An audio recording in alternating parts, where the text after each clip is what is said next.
السلام علیکم دوستو، کیسے ہیں آپ سب؟ امید کرتا ہوں سب لوگ خیر و عافیت سے ہوں گے۔ دوستو، آج ہم آپ کو ایسی دنیا کی سیر کرائیں گے جہاں ہر طرف رونق اور شان کے محل ہیں۔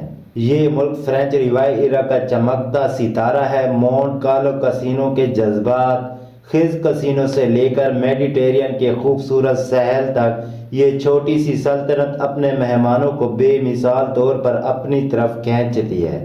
مونٹ کارلو کی رونق بھری گلیوں میں سیر ہو، پرنس پیلس کی شان دیکھیں۔ موناکو آپ کو ایک لذت بھری اور یادگار سفر کا وعدہ کرتا ہے۔ دوستو، آج ہم سیر کریں گے فرانس کے ساتھ موجود ایک چھوٹے سے ہیرے موناکو کی۔ لیکن ویڈیو کے آگے بڑھنے سے پہلے میری آپ تمام دوستوں سے گزارش ہے کہ چینل کو سبسکرائب کر دیں اور ساتھ دیے گئے گھنٹی کے نشان کو دبا دیں تاکہ ہماری ہر نئی آنے والی معلوماتی ویڈیو کا نوٹیفیکیشن سب سے پہلے آپ دوستوں کو موصول ہو سکے۔ موناکو یورپ کا ایک چھوٹا مگر بے حد خوبصورت اور دولت مند ملک ہے۔ یہ دنیا کے سب سے چھوٹے ممالک میں شامل ہے اور اپنی عیش و عشرت کی زندگی، خوبصورت مقامات اور ترقی یافتہ طرز زندگی کے لیے مشہور ہے۔ موناکو نہ صرف قدرتی خوبصورتی بلکہ اپنی مالیاتی مضبوطی اور منفرد ثقافت کے لیے دنیا بھر میں مشہور ہے۔ موناکو بحیرہ روم کے کنارے واقع ہے اور یہ مغربی یورپ میں پایا جاتا ہے۔ یہ مکمل طور پر فرانس سے گھرا ہوا ہے۔ موناکو کا کل رقبہ صرف 2.1 مربع کلومیٹر ہے، جو اسے دنیا کا دوسرا سب سے چھوٹا ملک بناتا ہے۔ 2025 کی رپورٹ کے مطابق موناکو کی کل آبادی 39,000 افراد پر مشتمل ہے۔ یہ دنیا کا سب سے گنجان آباد ملک ہے، جہاں ہر مربع کلومیٹر میں تقریباً 19,000 افراد رہتے ہیں۔ موناکو کا دارالحکومت موناکو ویل ہے، جو کہ ملک کی سب سے پرانی اور تاریخی بستی ہے۔ موناکو میں استعمال ہونے والی کرنسی یورو ہے، حالانکہ یہ یورپی یونین کا حصہ نہیں ہے، لیکن اس نے یورو کو اپنی سرکاری کرنسی کے طور پر اپنایا ہوا ہے۔ ایک موناکین یورو پاکستانی 290 روپے کے برابر ہے۔ موناکو کی ثقافت گہری یورپی روایات اور جدید طرز زندگی کا حسین امتزاج ہے۔ یہاں کے لوگ فیشن، آرٹ اور موسیقی میں بے حد دلچسپی رکھتے ہیں۔ موناکو کی ثقافت میں فرانسیسی اثرات نمایاں ہیں، تاہم یہاں کے مقامی لوگ اپنی منفرد شناخت بھی برقرار رکھے ہوئے ہیں۔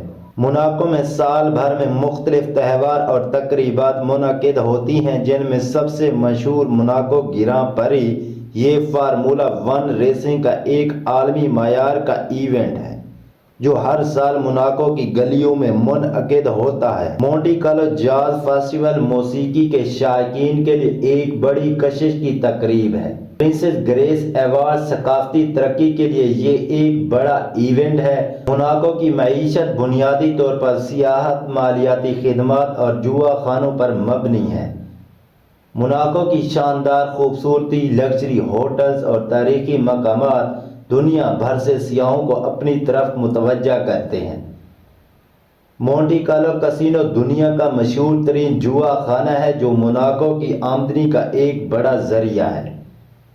موناکو دنیا کے امیر ترین افراد کے لیے ایک ٹیکس فری پناہ گاہ کے طور پر جانا جاتا ہے، جہاں مالیاتی خدمات بہت مضبوط ہیں۔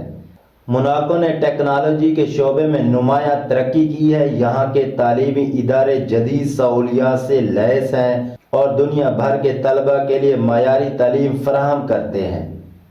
موناکو میں پبلک ٹرانسپورٹ بے حد مؤثر ہے اور زیادہ تر لوگ بس، ٹرام اور کشتی کے ذریعے سفر کرتے ہیں۔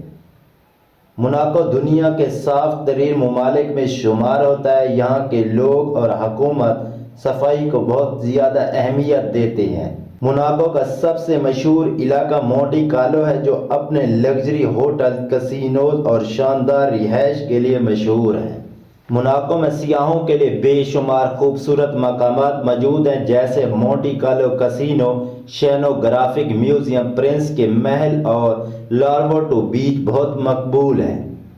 موناکو دنیا کے امیر ترین ممالک میں شامل ہے۔ فی کس آمدنی کے لحاظ سے یہ سب سے اوپر کے ممالک میں شامل ہوتا ہے۔ موناکو ایک آئینی بادشاہت ہے اور یہاں کے حکمران پرنس البرٹ دوم جو گریمالڈی خاندان سے تعلق رکھتے ہیں۔ یہ خاندان 1297 سے موناکو پر حکومت کر رہا ہے۔ 1861 میں موناکو کو فرانس نے ایک آزاد ریاست تسلیم کیا اور یہ تب سے ایک خود مختار اور دنیا کے امیر ترین ممالک میں شمار ہونے والی ریاست بن گئی ہے۔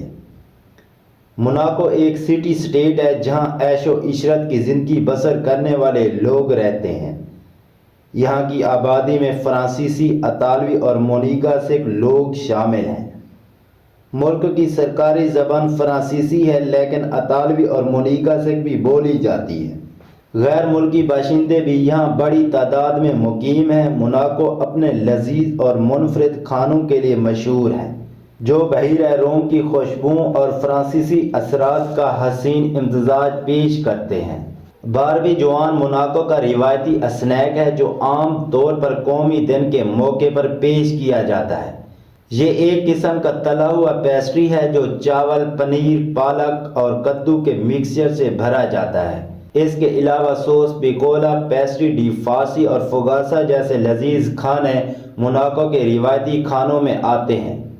دوستو یہ تھی ہماری آج کی ویڈیو۔ آپ دوستوں کو ویڈیو کیسی لگی ہے کمنٹ سیکشن میں اپنی رائے ضرور دیں اور ہماری حوصلہ افزائی کے لیے ویڈیو کو ایک لائک کر دیں۔ شکریہ۔